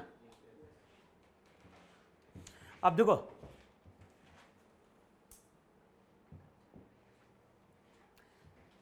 इसका अगर डेरिवेशन लोगे ना तो डेरिवेशन कुछ इस तरह से बनेगा। मान लो हमारे पास एक रिजिड बॉडी है। अब रिजिड बॉडी को हम सामने से देख रहे हैं। जैसे मैं अगर बोल रहा हूं कि कोई भी एक रिजिड बॉडी है, जैसे रिजिड बॉडी यही है और इसको हम सामने से देख रहे हैं तो हमें कुछ ऐसा सरफेस दिखेगा नहीं दिखेगा वहां पे। तो यहां पे हमारे पास क्या है, एक रिजिड बॉडी है और इस रिजिड बॉडी का यहां कहीं सेंटर ऑफ मास है। अच्छा, अब ये एक्सिस कहां से पास कर रही है, इस एक्सिस की बात कर रहा हूं मैं। बताओ ये जो एक्सिस है वो एक्सिस सेंटर ऑफ मास से पास कर रही नहीं पास कर रही है। यहां पे मान लो कहीं पे एक्स एक्सिस और यहां पे मान लो वाई एक्सिस। तो यहां पे हमने एक्स एक्सिस माना है, यहां पे हमने क्या माना है, वाई एक्सिस माना है। तो बताओ इस पॉइंट के कुछ कोऑर्डिनेट भी होंगे कि नहीं होंगे। तो इसको हमने बोल दिया XCM, इसको हमने क्या बोल दिया, YCM। तो पॉइंट के कोऑर्डिनेट क्या होगा, XCM कॉमा YCM। अब यहां पे हम एक और पॉइंट ले रहे हैं और इस पॉइंट से भी हम एक एक्सिस पास करा रहे हैं। अब बताओ ये एक्सिस और ये एक्सिस, बताओ दोनों एक्सिस कैसी हैं, पैरेलल। हम इस तरह से दो एक्सिस की बात कर रहे हैं, एक एक्सिस ऐसे पास कर रही है, एक एक्सिस ऐसे पास कर रही है, दोनों एक्सिस कैसी हैं, पैरेलल। अब जो दूसरी एक्सिस हमने कंसीडर करी है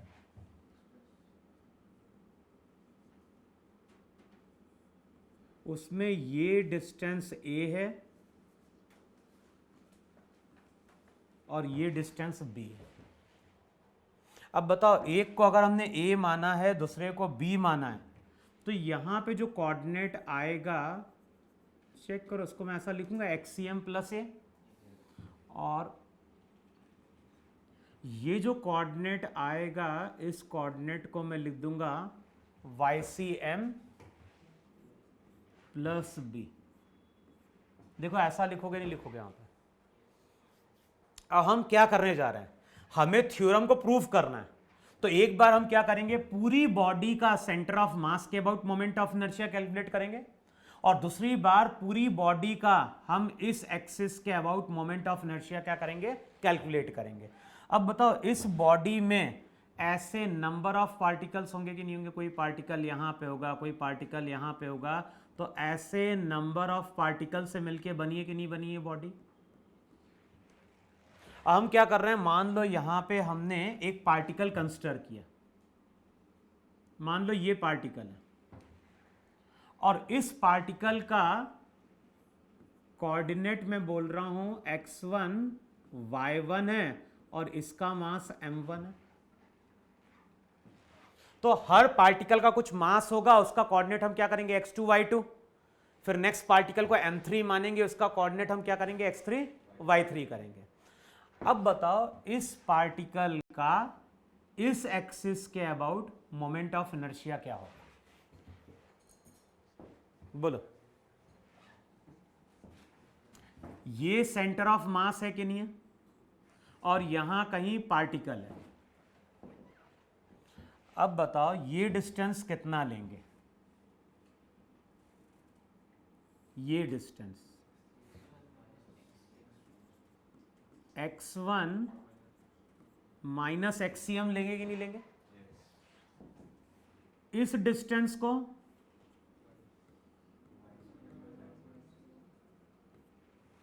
और हमें क्या करना है, हमें तो इस एक्सिस के अबाउट इस पार्टिकल का मोमेंट ऑफ इनर्शिया कैलकुलेट करना है। तो बेसिकली पार्टिकल के लिए जो डिस्टेंस रहेगा वो r1 रहेगा कि नहीं रहेगा? बताओ मोमेंट ऑफ इनर्शिया क्या लिखे वहां पे? मोमेंट ऑफ इनर्शिया अगर हम ICM कैलकुलेट करेंगे तो वो लिखेंगे m1। अब r1 स्क्वायर क्या देगा?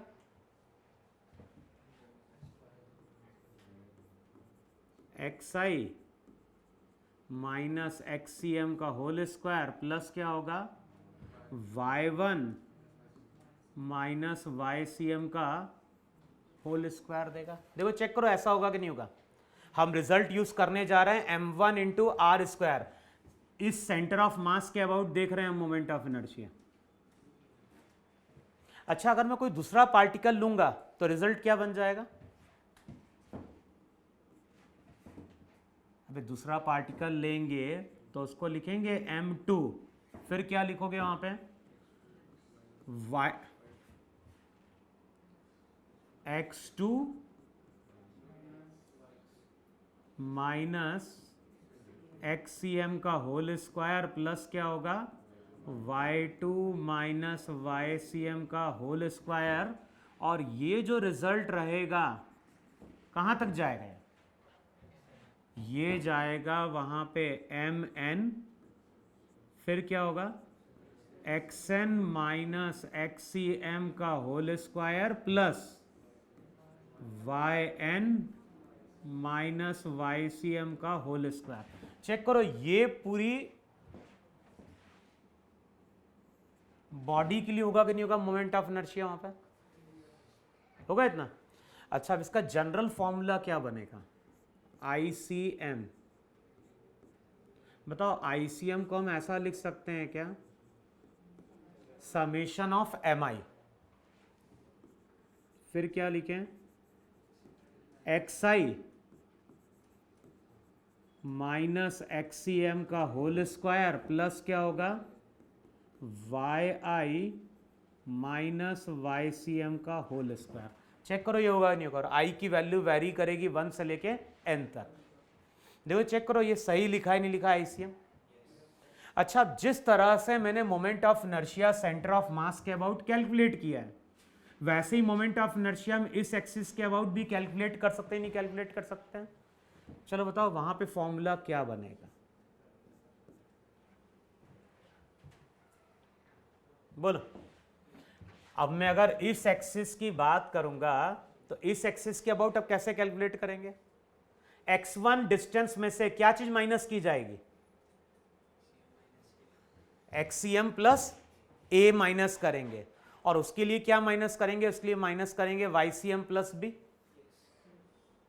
देखो है कि नहीं है? तो बोलो अब क्या लिखो रिजल्ट? समेशन के फॉर्म में बोलो। समेशन ऑफ MI क्या लिखो मैं? XI minus XCM minus a का होल स्क्वायर। देखो सही लिखा नहीं लिखा वहां पे? और दूसरा क्या लिखेंगे वहां पे? Plus YI minus YCM minus b का होल स्क्वायर। चेक कर लो इतना बन रहा है कि नहीं बन रहा है? क्योंकि अगर तुम यहां पे कोई पॉइंट लोगे, यहां पे कोई पार्टिकल रहेगा m1, इसका कोऑर्डिनेट क्या था x1 y1, तो यहां से लेके यहां तक का और ये जो डिस्टेंस रहेगा ये डिस्टेंस कितना था यहां तक का और ये डिस्टेंस x1, तो ये डिस्टेंस जो आएगा वो x1 माइनस ऐसे ही बने नहीं बनेगा वहां पे? तो मैंने इसको समेशन के फॉर्म में वहां पे क्या कर दिया? लिख दिया। अच्छा अब इसको हम क्या करते हैं? इस पूरी टर्म को ऐसा करो, इसको a मानो या इसको b मानो और इसको c मानो। और हम b माइनस सी का होल स्क्वायर लिख देते हैं। अभी कर सकते नहीं कर सकते हो? 3 टर्म में किसी 2 को एक टर्म मान लेते हैं, इस पूरे को हम एक टर्म मानते हैं और इसको एक टर्म मानते हैं, तो वहां पे हम इसको होल स्क्वायर कर सकते नहीं कर सकते हैं? अब बताओ, इसको अगर तुम होल स्क्वायर करोगे तो i इक्वल्स टू, बताओ क्या निकलेगा, समेशन ऑफ mi। फिर क्या लिखोगे वहां पे, xi माइनस एक्सीएम का होल स्क्वायर प्लस ए स्क्वायर माइनस 2a। देखो चेक करो सही लिखा है नहीं लिखा है मैंने वहां पे इसका होल स्क्वायर। दूसरे वाले का क्या लिखेंगे, दूसरे वाले का लिखेंगे plus Y I minus Y C M का whole square plus B square minus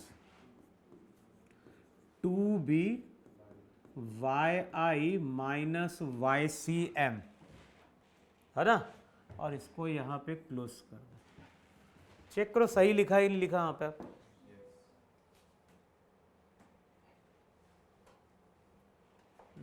अब बताओ, अब और सिंप्लीफाई करें इसको।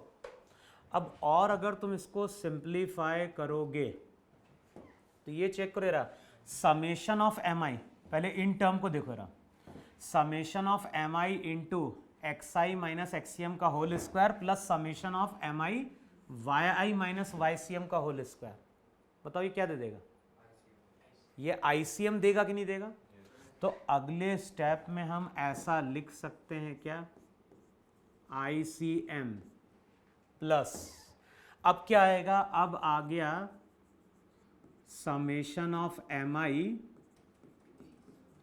ए स्क्वायर प्लस बी स्क्वायर, फिर यहां पे आ जाएगा minus 2a summation of M I X I minus X C M, फिर यहां पे जाएगा minus 2b summation of M I Y I minus Y C M. देखो चेक करो सही लिखा है कि नहीं लिखा वहां पे। अच्छा, ए स्क्वायर प्लस बी स्क्वायर क्या देगा वहां पे, तो यहां पे क्या करो, ये जो था ना, ये जो डिस्टेंस था दोनों एक्सिस के बीच का, उसको डी लिखो। जैसे यहां पे एक एक्सिस थी, यहां पे एक एक्सिस थी, बताओ दोनों के बीच का परपेंडिकुलर डिस्टेंस कितना हो गया, डी। तो यहां पे हम ऐसा रिलेशन बोल सकते ही नहीं बोल सकते हैं कि डी स्क्वायर किसके बराबर है, ए स्क्वायर प्लस बी स्क्वायर के बराबर है कि नहीं। तो वैल्यू पुट कर दे रहा। अब बताओ वैल्यू अगर हम पुट करेंगे वहां पे तो रिजल्ट कितना निकल के आ गया, रिजल्ट निकल के आ गया I equals to I C M, summation of M I का मतलब टोटल मास हो गया, और A square plus B square का मतलब हो गया इतना। अच्छा, अब यहां पे जब मल्टीप्लाई करो तो क्या होगा, अंदर जाएगा तो माइनस 2a, अंदर जाएगा तो ऐसे जाएगा कि नहीं जाएगा अंदर, माइनस, देखो चेक करो मैंने सही मल्टीप्लाई कि नहीं मल्टीप्लाई किया, समेशन ऑफ एम आई, यहां पे भी माइनस 2b, फिर क्या होगा summation of M I into Y I minus summation of M I into Y C M. देखो ऐसा मल्टीप्लाई कर सकते हैं नहीं कर सकते हम। अब याद करो वहां पे जब हम सेंटर ऑफ मास का एक्स कोऑर्डिनेट कैलकुलेट करते थे तो फॉर्मूला क्या था, m1 x1 प्लस अपॉन क्या था वहां पे, m1 plus m2।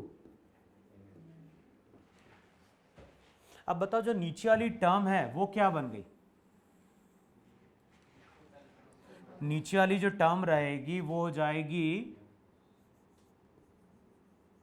Summation of M आई, होगी कि नहीं होगी, ये मल्टीप्लाई हो गई किससे, और राइट साइड वाली टर्म क्या होगी, summation of M I into X I होगी कि नहीं होगी। अब चेक करो यहां पे, summation of M I into X I, उसकी जगह हम क्या पुट कर सकते हैं, summation of M I into, तो बताओ ये टर्म और ये टर्म कैंसिल आउट हो गई। अब जिस तरह से x का रिजल्ट होगा उसी तरह से क्या होता है, y के लिए रिजल्ट होता है। तो फाइनली जो रिजल्ट निकल के आता है वो क्या निकल के आ रहा है कि किसी भी न्यू एक्सिस के अबाउट जो मोमेंट ऑफ इनर्शिया होता है वो होता है आई सी एम प्लस वहां पे क्या हो गया एम डी स्क्वायर। है कि नहीं है? जब प्रूफ करना होता है तो थ्योरम को इसी तरह से वहां पे क्या करते हैं, प्रूफ करते हैं।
बढ़े आगे? अरे वो वीडियो लेक्चर में भी डला हुआ है चीज़ तो, डेरिवेशन ना, है ना। देखो अब जरा सबसे पहला रिजल्ट देखो जरा, अपन एप्लीकेशन देख रहे हैं वहां पे। सबसे पहला रिजल्ट लिखो वहां पे, जैसे मान लो एक रॉड थी, रॉड का मास कितना था m, रॉड की लेंथ कितनी l। अच्छा ये जब रॉड अपने सेंटर ऑफ मास के अबाउट रोटेट करती है तो moment of inertia ml square by 12 होता है कि नहीं होता है? ये रॉड अगर सेंटर ऑफ मास के अबाउट रोटेट करते तो moment of inertia ml square by 12। अब इमेजिन करो कि हमारे पास एक और एक्सिस है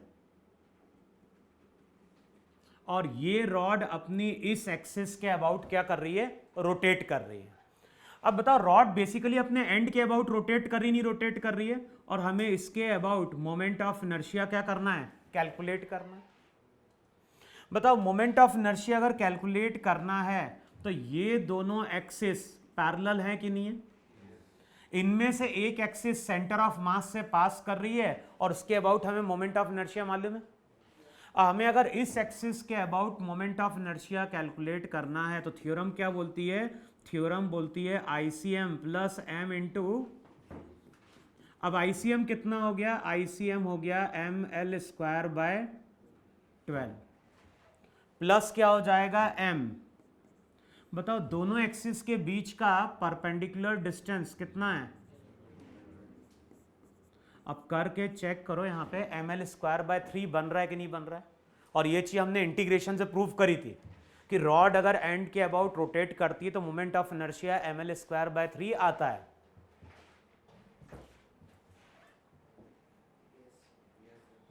देखो बन रहा ही नहीं बन रहा है, ml square by 12 plus ml square bye 4, उधर आ जाएगा 3 1 आ रहा है। फिर देखो नेक्स्ट डायग्राम देखो उसी में जरा, उसके बाद हमने यहां पे एक सॉलिड स्फीयर लिया था कि नहीं लिया था,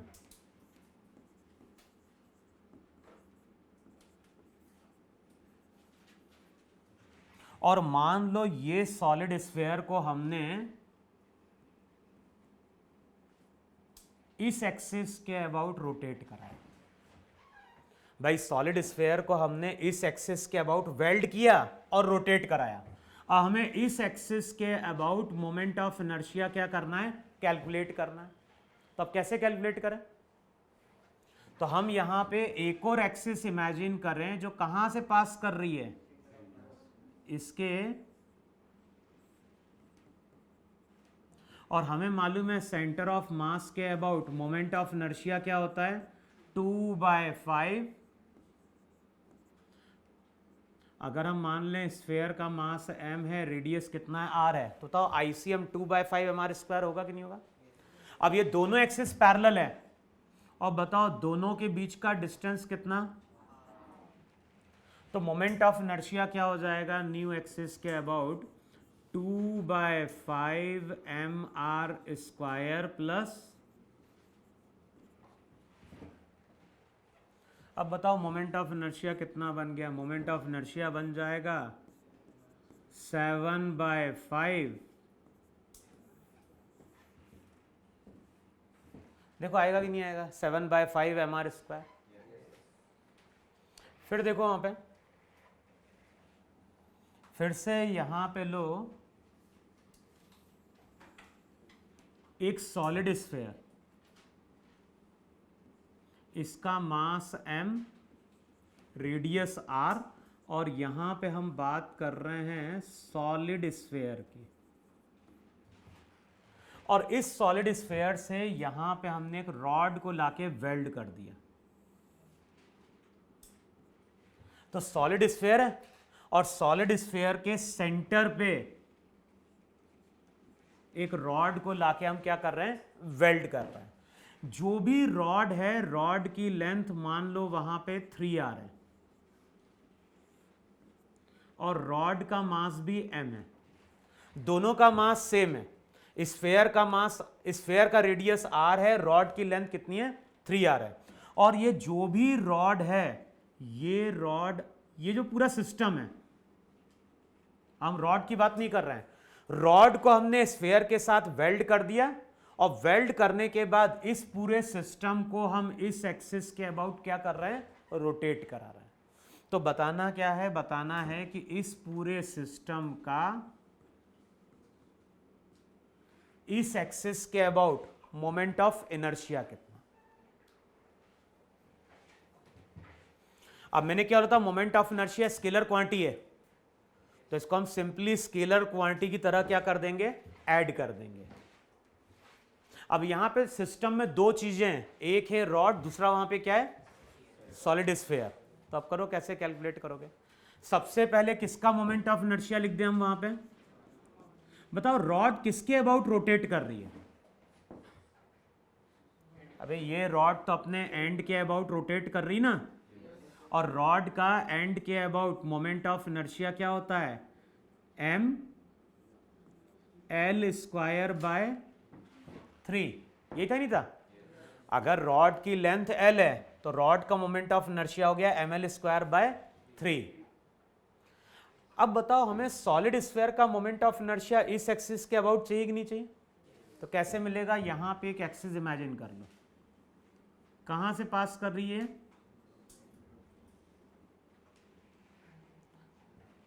तो बताओ कैसे रिजल्ट यूज करें। सेंटर ऑफ मास के अबाउट मोमेंट ऑफ इनर्शिया कितना था,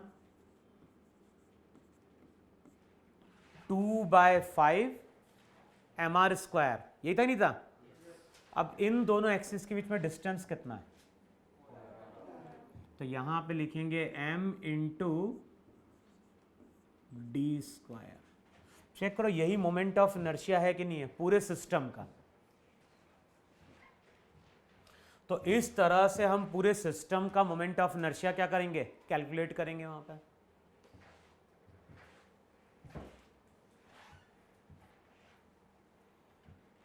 आया इतना समझ में?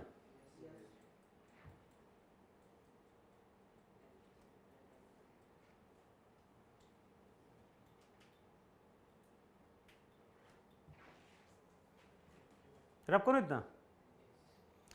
फिर देखो नेक्स्ट लिखो, यहां पे हमारे पास 3 रॉड है,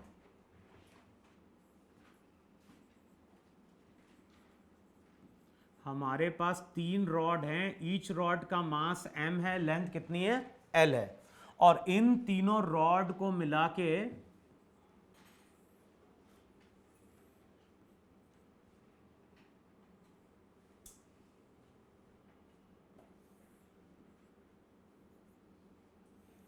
बताओ 3 रॉड को इस तरह से वेल्ड करके हम एक एच लेटर बना सकते हैं, नहीं बना सकते? अब ये जो एच लेटर है, ये एच लेटर अपनी एक आर्म के अबाउट क्या कर रहा है, और रोटेट कर रहा है।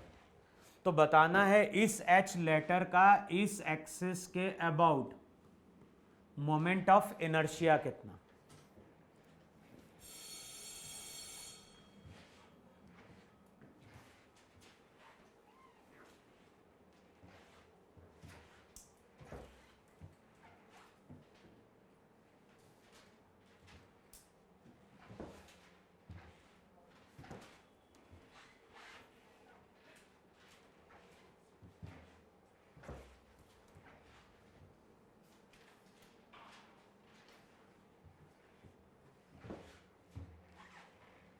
देखो समझने के लिए इस डायग्राम को हम ऐसे भी ड्रॉ कर सकते, नहीं ड्रॉ कर सकते हैं इस एच लेटर को। ये एक रॉड, ये दूसरी रॉड,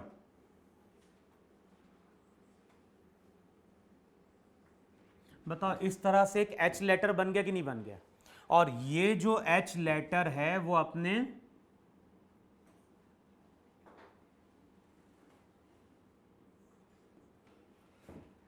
ये जो एच लेटर है, ये एच लेटर अपनी इस एक्सिस के अबाउट क्या कर रहा है, रोटेट कर रहा है।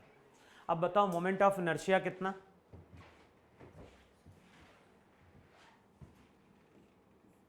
देखो ये जो सिस्टम है, ये सिस्टम 3 रॉड से मिलकर बना ही नहीं बना। अब सबसे पहले ये बताओ इस रॉड की कोई थिकनेस है क्या? तो इस रॉड के जितने भी पार्टिकल हैं वो पार्टिकल तो एक्सिस पे ही है कि नहीं है। और मोमेंट ऑफ इनर्शिया तभी बनता है जब पार्टिकल का एक्सिस से क्या होता है, डिस्टेंस होता है। तो सभी पार्टिकल अगर एक्सिस पे होंगे तो मोमेंट ऑफ इनर्शिया कितना, तो इस रॉड का मोमेंट ऑफ इनर्शिया 0 होगा। अच्छा अब बताओ दूसरी रॉड का क्या है, दूसरी रॉड अपने एंड के अबाउट रोटेट कर रही, नहीं रोटेट कर रही है, तो इसका मोमेंट ऑफ इनर्शिया क्या लिखोगे, इसका moment of inertia ml²/3 plus, अब क्या करोगे, अब ये थर्ड रॉड बची कि नहीं बची। अब इस रॉड का हमें इस एक्सिस के about moment of inertia calculate करना है। तो यहां पे इस तरह से एक एक्सिस इमेजिन करो जरा, बताओ ये एक्सिस कहां से पास कर रही है। ये एक्सिस इस रॉड के सेंटर ऑफ मास से पास कर रही है, नहीं पास कर रही है। तो कितना होगा इस एक्सिस के अबाउट इसका मोमेंट ऑफ इनर्शिया। अब बताओ ये एक्सिस और ये एक्सिस क्या है, तो अब हम पैरेलल एक्सिस थ्योरम यूज करेंगे। तो क्या लिखोगे, ICM प्लस m, दोनों के बीच का डिस्टेंस L। इन दोनों एक्सिस के बीच का डिस्टेंस कितना है, तो अब चेक करो मोमेंट ऑफ इनर्शिया कितना। और जो मोमेंट ऑफ इनर्शिया आता है वो आता है 4ml²/3। देखो मोमेंट ऑफ इनर्शिया इतना आ रहा है कि नहीं आ रहा है, 4ml²/3। अभी यहां पे 3 रॉड थे, अब क्या करो यहां पे 4 रॉड लो।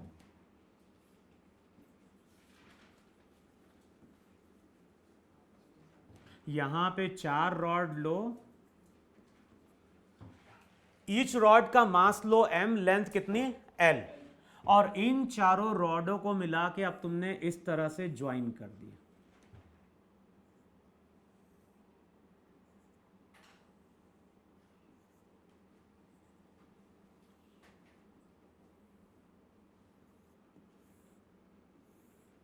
बताओ ज्योमेट्री किसकी बन जाएगी,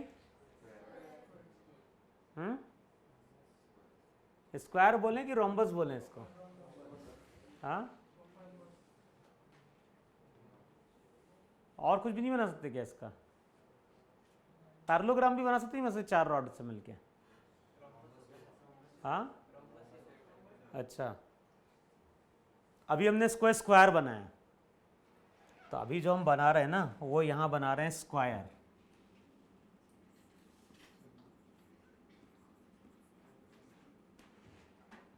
तो हर साइड की लेंथ कितनी, L। तो 4 रॉड को हमने ज्वाइन करके एक स्क्वायर सेक्शन बनाया, ध्यान रखना शीट नहीं है, स्क्वायर सेक्शन है।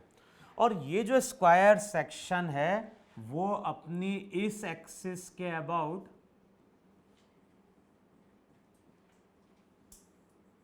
रोटेट करता है। तो अगर इस स्क्वायर सेक्शन को अगर मैं इस एक्सिस के अबाउट रोटेट कराऊं तो बताओ मोमेंट ऑफ इनर्शिया क्या होगा। अगर इस स्क्वायर सेक्शन को अगर हम इस एक्सिस के अबाउट रोटेट कराएं तो बताना है मोमेंट ऑफ इनर्शिया कितना होगा।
हुआ सॉल्व किसी से? अबे सबसे पहले तो इसका सेंटर ऑफ मास कहां पे होगा? अबे जहां पे उसके डायगोनल क्या कर रहे होंगे, इंटरसेक्ट कर रहे होंगे। तो यहां पे एक एक्सिस पास करो जरा,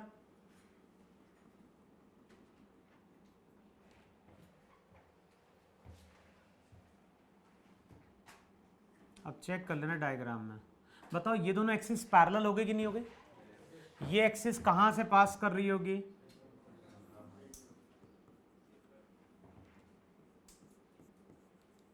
अच्छा, तो सेंटर ऑफ मास के अबाउट मोमेंट ऑफ इनर्शिया मालूम है क्या? सेंटर ऑफ मास के about moment of inertia calculate कर सकते हैं क्या? अबे अगर सेंटर ऑफ मास के अबाउट कभी भी तुम रोटेट कराओगे तो जितनी भी रॉड्स रहेंगी सब बताओ कितने एंगल पे रोटेट करेंगी?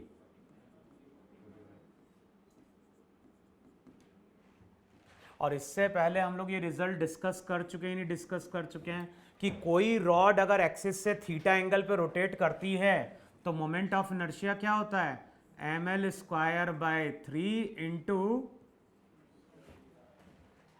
था कि नहीं था? तो ये जो चारों रॉडें हैं, ये चारों रॉडें इस एक्सिस से 45 डिग्री एंगल पे क्या कर रही हैं, रोटेट कर रही हैं। तो पहले मोमेंट ऑफ इनर्शिया कैलकुलेट करो एक रॉड का, तो ये हो गया ml square by 3 sine square 45 का मतलब 2 है कि नहीं है? अब ऐसी कितनी रॉड होंगी, 4, तो इंटू 4 से क्या कर दो, मल्टीप्लाई कर दो।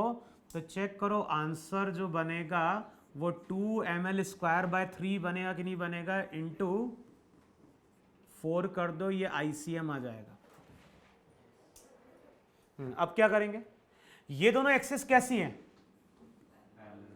पैरेलल, और इन दोनों एक्सिस में से एक एक्सिस कहां से पास कर रही है, सेंटर ऑफ मास से। तो अब मोमेंट ऑफ इनर्शिया क्या लिखेंगे, I equals to ICM 2/3 plus, अब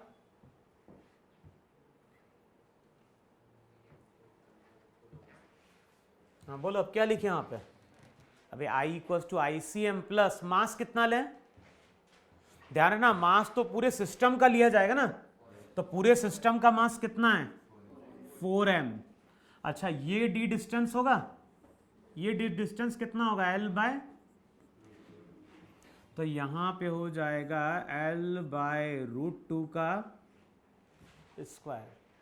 अब बताओ I कितना निकल के आ गया वहां पे,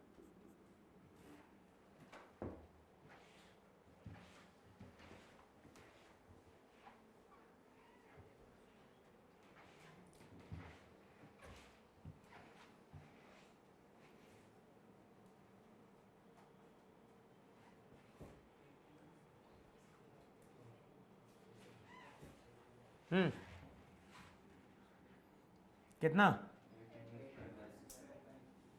8,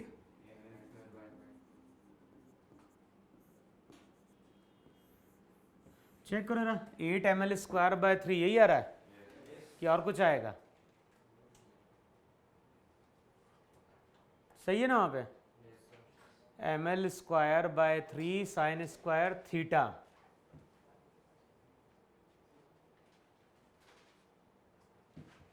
बोल क्या बोल रहा है, सही है ना, यही बन रहा ना 4m l बाय √2 का होल स्क्वायर। चेक कर लेना एक बार कैलकुलेशन, यही हमारा वहां पे क्या है मोमेंट ऑफ इनर्शिया। तो कई बार वहां पे हम क्या करते हैं पैरेलल एक्सिस थ्योरम यूज करते हैं, तो कैलकुलेशन क्या हो जाता है इजी हो जाता है ना। तो अगले टर्न पे अपन लोग डिस्कस करेंगे वहां पे कौन सी थ्योरम, परपेंडिकुलर एक्सिस थ्योरम, ठीक है।